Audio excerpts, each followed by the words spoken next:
All right. Again, thanking God the Father, the Son, and the Spirit, who again will feature in different ways in the book of Galatians. Let's thank them for once again giving us a chance to start another book of the Bible, as I'd like to look at the entire book of Galatians through the lens of pressure, as it seems that one of the dominant themes, understanding that there is not necessarily any one way to look at these passages, understanding that God hadn't necessarily said this is one way to look at the book of Galatians. I would like to look at it from the perspective of pressure, because it seems that Paul is dealing with the pressure that at least some in or throughout the churches of Galatia are feeling to distort the truth of what they have been told God is calling them to do. And that pressure is not just something that they are potentially feeling. Paul in chapter 1 is going to address the degree to which it's pressuring them to potentially distort the truth. But he's saying even the apostles aren't immune, because by the time he gets to chapter 2, he's going to say that even if the apostles do not seem that they are, even if the apostles do not seem like they are being pressured to change the truth, at least one, Peter, has been pressured to change his behavior in a way that's potentially leading others who serve the Lord astray. As by the time we get to the end of the book in chapter 6, he's going to seem to spell out what he's alluded to, the motives for this change potentially being. And it's going to be for the Galatians the same as the pressure that seems Peter was feeling, and that is the pressure to avoid persecution. And in the middle, from about halfway through chapter 2 on through chapter 5, if we haven't already said it, he is going to talk about what seems to be the mechanics of what Paul had preached to them. Basically, the way that the law works in relation to, meaning the law of Moses works in relation to the gospel or the truth of what Paul spoke to them about the new covenant. Understanding that, it seems that he is going to talk about the mechanics of justification halfway through chapter 2. In chapter 3, he's going to seem to talk about the mechanics of the timeline, similar to what he talked to the church at Rome about. He's going to challenge them to think, look, the gifts, the before and after, the new you that you experienced when you were able to perform the miracles that the Spirit gave you the power to perform. Did you get those new gifts after you committed to obeying the letter of the Mosaic law, or was it because of your submission to the Spirit? And then likewise with Abraham, was the covenant that God made with Abraham, did it come at the point that Abraham adopted the law? No, the law didn't even exist. The covenant came at the point God made the promise. And so he is using the historical sequence of both their lives and the promise to Abraham to understand that the law has a role, but the law is not the role, or it's not the point in the new covenant that God has established with new covenant believers. As he's going to go on in chapter 4 to give them more insight on the mechanics of what the law was designed to do, and that was to provide guardianship, meaning it was to get them to a place, meaning Israel, to a place where the Christ would come and extend the covenant to all people, meaning much like places like Sodom and Gomorrah were completely annihilated. He's not going to talk about this, but this is my paraphrase. He's going to say the law was given so that you would not so completely descend into those kinds of behaviors that God would be tempted to completely get rid of you before the Christ would come. Understanding that the nation was divided up into 10 tribes in the north and 2 in the south. And by the time you get to the new covenant, they're all known casually as Jews. Why? Because they came from the tribe of Judah, and primarily the remnant that he saved was just from 2 tribes, Judah and Benjamin. It wasn't necessarily exclusively them, but he had so completely annihilated and scattered the northern 10 tribes that there were so few of them left in that remnant that there was a real danger that they could have gone the way of Sodom and Gomorrah or the Chaldeans, other nations that he almost completely got rid of, or cities and nations that he almost completely got rid of. And so the law was to give or provide them a guardian to get them to the promise of the Messiah or the Christ. Mechanics that he's going to talk about in chapter 4, as he is likewise going to talk about how the law was imperfect, and the mechanics of the law meant that you don't just get to pick and choose which provisions you want to adopt and then be declared righteous by God for obeying all of it. He's like, no, if you mess up on any of it, you're condemned according to all of it. Understanding that there had to be something better if you were going to be considered, as he's talked about already in chapter 2, legitimately justified before Christ. And more importantly, there is a level of maturity that you reach when you begin to listen to the nuances of the Spirit of God as he is guiding you not to disregard law, but to grow your understanding of God beyond just the basic principles of the law.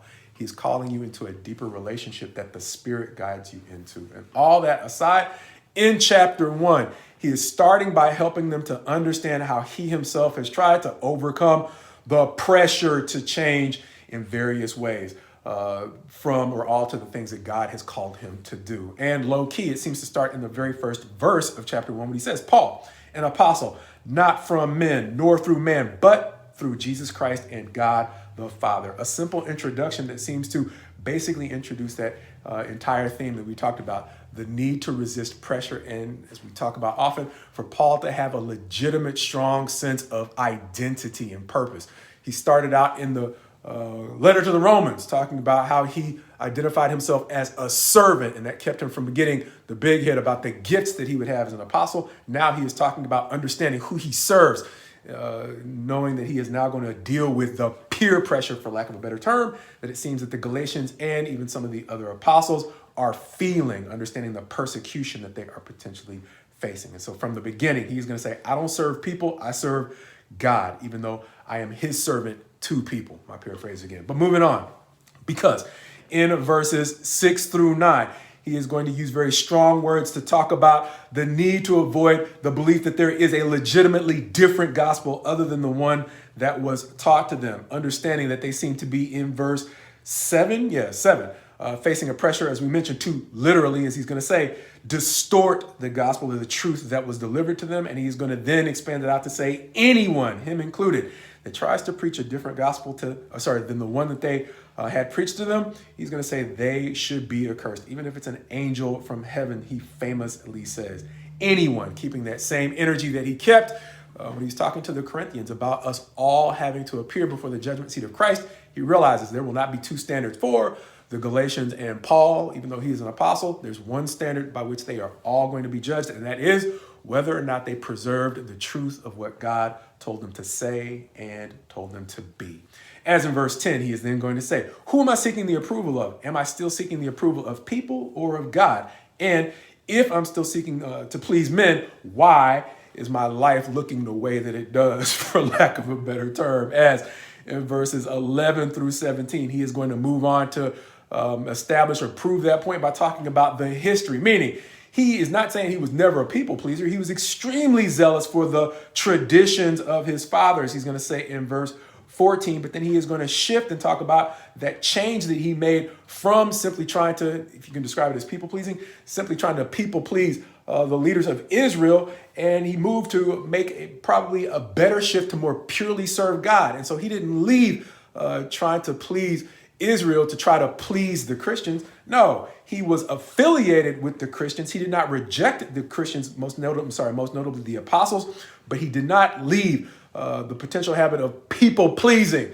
The Pharisees and the Sadducees, that makes sense. The Pharisees, since he was a Pharisee, to then try to people please the apostles. No, because as he will conclude the chapter in verses 18 through 24, he will say that he was still affiliated and fellowshipped with the apostles, most notably Cephas or Peter, and then even the Lord's brother James, but he did not exalt them, understanding that he developed a reputation, and that reputation was for his repentance. By implication, the way that he turned from doing what seemed to be not necessarily whatever, but going to extremes to please the nation of Israel, even if it meant persecuting and killing Christians.